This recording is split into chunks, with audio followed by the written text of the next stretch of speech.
নমস্কার, সুরজিৎ মান্না ক্রিয়েশনস চ্যানেলের পক্ষ থেকে তোমাদের সবাইকে সুস্বাগতম। আশা করি তোমরা সকলে ভালো এবং সুস্থ আছো।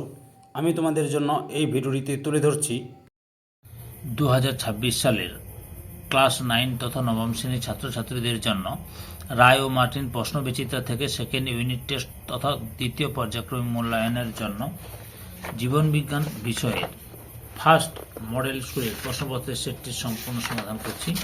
তার আগে তোমাদের কাছে অনুরোধ, তোমরা ভিডিওটি না টেনে পুরোটা দেখো। ভিডিওটি কেমন লাগলো কমেন্ট করে জানিও। ভিডিওটিতে লাইক দাও এবং শেয়ার করো, এবং চ্যানেলে নতুন হলে চ্যানেলটিকে সাবস্ক্রাইব করে চ্যানেলের সঙ্গে যুক্ত হয়ে যাও। আলোচনা শুরু করছি 341 নম্বর পেজের first model school Balurghat girls high school. এই স্কুলের প্রশ্নপত্রের সেটটি সম্পূর্ণ সমাধান করতে তোমরা পুরো ভিডিওটি লক্ষ্য করো।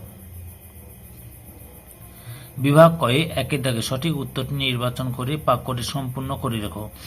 প্রথমে হচ্ছে মানুষের ছেদক দাঁতের সংখ্যা হলো অপশান বিতে 4টি। 2 নম্বরে রক্তবাহী উপস্থিত রক্ত তঞ্চন রোধক পদার্থটি হলো অপশান বিতে হেপারিন। 3 নম্বরে সালোক সংশ্লেষ প্রক্রিয়া কী ধরনের শক্তির রূপান্তর ঘটে? অপশান সির উত্তরটি ঠিক।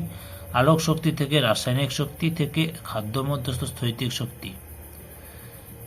4 নম্বরে ফিতাকৃমির রেচন অঙ্গ হল অপশান সিতে ফ্লেম কোষ। 5 নম্বরে প্রদত্ত কোন জোটটি সঠিক? এখানটায় অপশান সিতে গ্লাইকোলাইসিস মাইটোকন্ড্রিয়া। বিভাগ ক্ষয়ে 2 দাগের নিম্নলিখিত প্রশ্নগুলি নির্দেশ মতো উত্তর দাও। প্রথম রয়েছে একটি বাক্যে উত্তর দাও যে কোনো 3টি। কি রয়েছে? মানব হৃৎপিণ্ডের আবরণীকে কি বলে? পেরিকার্ডিয়াম। 2 নম্বরে বৃক্ষ থেকে খরিত হয় এমন একটি উপাদানের নাম লেখো যা আরবিসি উৎপাদনে সাহায্য করে। এরিথ্রোপোয়েটিন। তারপরে রয়েছে 3 নম্বরে ক্লোরোফিল অণুর কেন্দ্রীয় ধাতু হিসেবে কোন খনিজ মৌল থাকে? ম্যাগনেসিয়াম। 4 নম্বরে বিষদৃশ্য শব্দটি বেছে লেখো। এখানে বিষদৃশ্য শব্দটি হবে লাইপেজ। বিদ্যাকে শূন্যস্থান পূরণ করো যে কোনো 2টি। প্রথমে যকৃতে অরিনিথিন চক্রের মাধ্যমে ড্যাশ তৈরি হয়? ইউরিয়া। 2 নম্বরে বাষ্পমোচন মাপার যন্ত্রের নাম হলো ড্যাশ? পোটোমিটার। কি লিখবে? পোটোমিটার। তারপরে 3 নম্বরে রয়েছে সবাত শ্বসনে গ্লাইকোলাইসিস কোষের ড্যাশ ঘটে? সাইটোপ্লাজমে ঘটে। সির দাগে সত্য বা মিথ্যা নিরূপণ করো যে কোনো 2টি। প্রথমে হচ্ছে ট্যানিন হলো কার্বনযুক্ত রেচন পদার্থ, সত্য। 2 নম্বরে স্বর্ণলতা একটি পূর্ণ পরজীবী উদ্ভিদ, সত্য। 3 নম্বরে পিত্তাশয়ে পিত্ত উৎপন্ন হয়, মিথ্যা। বাম স্তম্ভের সঙ্গে ডান স্তম্ভ সম্পর্ক লেখো। কফি ক্যাফিন, জাইমেজ ইস্ট নিশ্চিত উৎসেচক, টায়ালিন লালারস। বিভাগ গয়ের 3 দাগে যে কোনো 5টি প্রশ্নের উত্তর দাও। প্রথমে হচ্ছে মানব দেহে শ্বাসক্রিয়ার সহায়ক 2টি পেশির নাম লেখো। মধ্যচ্ছদা ও ইন্টারকস্টাল পেশি। তারপরে রয়েছে 2 নম্বরে থিবেসিয়ান কপাটিকার অবস্থান ও কাজ লেখো। উত্তরগুলো তোমাদের রায় আর মার্টিনের সহায়ক কবিতা দেখাচ্ছি, লক্ষ্য করো। এই থিবেসিয়ান কপাটিকা, তার হচ্ছে অবস্থান ডানোলিন্দ ও করোনারি সাইনাসের সংযোগস্থলে, আর এর কাজ দূষিত রক্তকে করোনারি সাইনাস থেকে ডানোলিন্দে যেতে সাহায্য করে, কিন্তু বিপরীত পথে যেতে বাধা দেয়। 3 নম্বরে রয়েছে গ্লোমেরুলাস দ্বারা পরিশ্রুত তরলকে মূত্র বলা যায় না কেন? উত্তরটি লক্ষ্য করো। এই যে গ্লোমেরুলাস হচ্ছে না, এখান থেকে এতটাই লিখবে।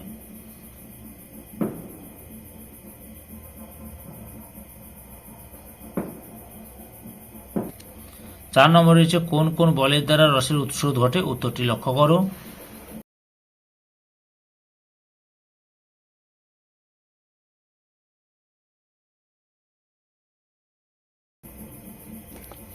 5 নম্বরে স্ট্রোমা ও স্ট্রোমাটার 2টি পার্থক্য হলে উত্তরটি দেখো।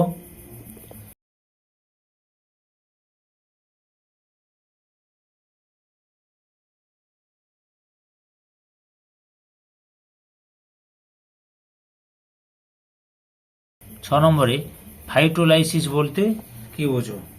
সরি, ফটোলাইসিস, ভুল বললাম। ফটোলাইসিস বলতে কি বোঝো? এই উত্তরটি লক্ষ্য করো। ফটোলাইসিস, এই যে এখান থেকে শুরু করে এতটা পর্যন্ত লিখবে, হিল বিক্রিয়া পর্যন্ত লিখবে।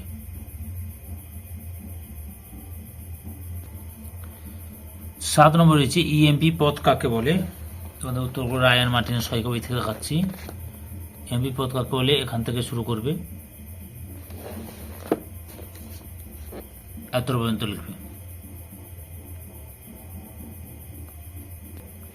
বিভাগ ঘয়ের চারিদিকে নিম্নলিখিত প্রশ্নগুলি উত্তর দাও। প্রথমে হচ্ছে জালকবিহীন নেফ্রনের পরিষ্কার চিত্র অঙ্কন করে নিম্নলিখিত অংশগুলি চিহ্নিত করো। 384 নম্বর পেজে রয়েছে। এই যে লক্ষ্য করো কি কি? বায়োম্যান ক্যাপসুল, গ্লোমেরুলাস, হেনলি লুপ, আর একটা রয়েছে সংগ্রাহক নালিকা। আচ্ছা, এই যে লক্ষ্য করো ছবিটা কি কি দেখাতে বলছে? বায়োম্যান ক্যাপসুল, গ্লোমেরুলাস, হেনলি লুপ, সংগ্রাহক নালিকা। এই যে হেনলি লুপ এটা, সংগ্রাহক নালিকা এটা, বায়োম্যান ক্যাপসুল এটা, গ্লোমেরুলাস হচ্ছে এটা। বুঝতে পেরেছ? অথবাতে রয়েছে মানব দেহের পৌষ্টিকতন্ত্রের পরিষ্কার চিত্র অঙ্কন করে নিম্নলিখিত অংশগুলি চিহ্নিত করো। দেখো কি কি নিম্নলিখিত অংশগুলো কি কি আছে? লালাগ্রন্থি, অগ্নাশয়, ক্ষুদ্রান্ত, বৃক্ক।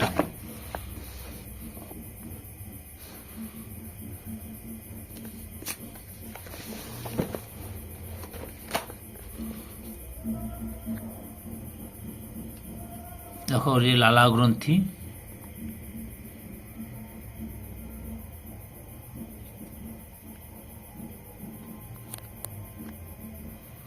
যে লালা গ্রন্থি,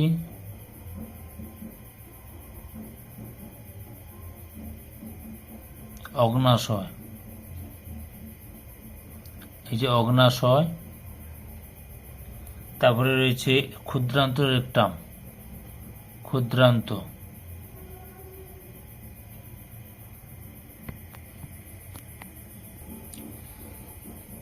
2 নম্বরে রয়েছে অবাত ও সবাত শ্বসনের 3টি গুরুত্বপূর্ণ পার্থক্য লেখো। উত্তরটি দেখো, অবাত শোষণ এবং সবাত শোষণের পার্থক্য। মোট তোমাদের 6টি পার্থক্য তুলে ধরলাম। পরের প্রশ্ন রয়েছে সালোক সংশ্লেষকে উপচিতি বিপাক বলা হয় কেন? উত্তরটি দেখো।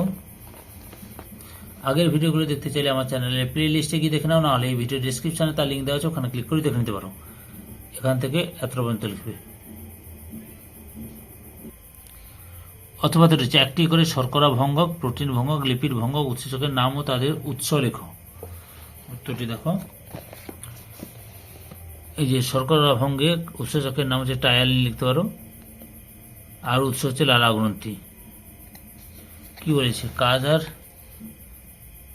উৎসেচকের নাম ও তাদের উৎস।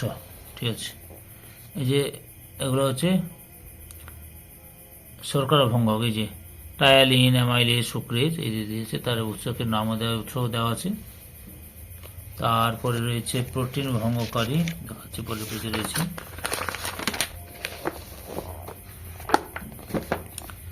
এই যে প্রোটিন ভঙ্গকারী উৎসের নাম পেপসিন, টিপসিন, রেপসিন, রেনিন, এই যে তার উৎসগুলো দেওয়া আছে। আর লিপিড ভঙ্গকারী হচ্ছে লাইফেজ, উৎসেচকের উৎস পাক গ্রন্থি, অগ্নাশয়, আন্তরিক গ্রন্থি। পরের প্রশ্ন রয়েছে অ্যাপো এনজাইম কি? উত্তরটি লক্ষ্য করো। অ্যাপো এনজাইম কি? এই যে উৎসেচক বা এনজাইমের প্রোটিনযুক্ত অংশ হলো অ্যাপো এনজাইম, যেমন পেপসিন। 3 নম্বর রক্ত তঞ্চনের বিভিন্ন পর্যায়ে ছকের সাহায্যে দেখাও। দেখো ছকের সাহায্যে পর্যায়টা দেখে নাও।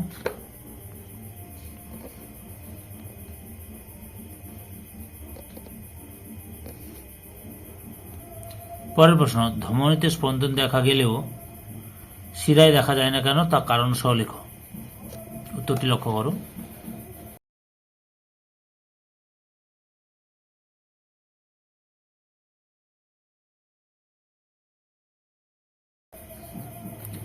অথবাতে রয়েছে উদ্ভিদের 3টি নাইট্রোজেনযুক্ত রেচন পদার্থের নাম ও তাদের অর্থ করে গুরুত্ব লেখো। 366 এই যে পেয়ে গেছি, লক্ষ্য করো। এই নাইট্রোজেনযুক্ত রেচন পদার্থের উৎস কোইনাইন, সিঙ্কোনা গাছের বাকল, ম্যালেরিয়া, মোড়ে করে 9টা রয়েছে এবং তার অর্থ করে গুরুত্ব রয়েছে, লক্ষ্য করুন।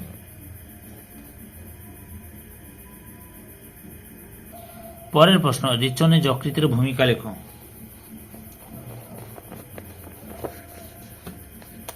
এই উত্তরটি লক্ষ্য করো, রেচনে যকৃতের ভূমিকা। এখান থেকে শুরু করে এতটা লিখবি। ধৈর্য সহকারে সম্পূর্ণ ভিডিওটি দেখার জন্য তোমাদের সবাইকে অসংখ্য অসংখ্য ধন্যবাদ। আজকে এই পর্যন্ত, পরবর্তী ভিডিওতে আবার দেখাবে। Tata, bye bye.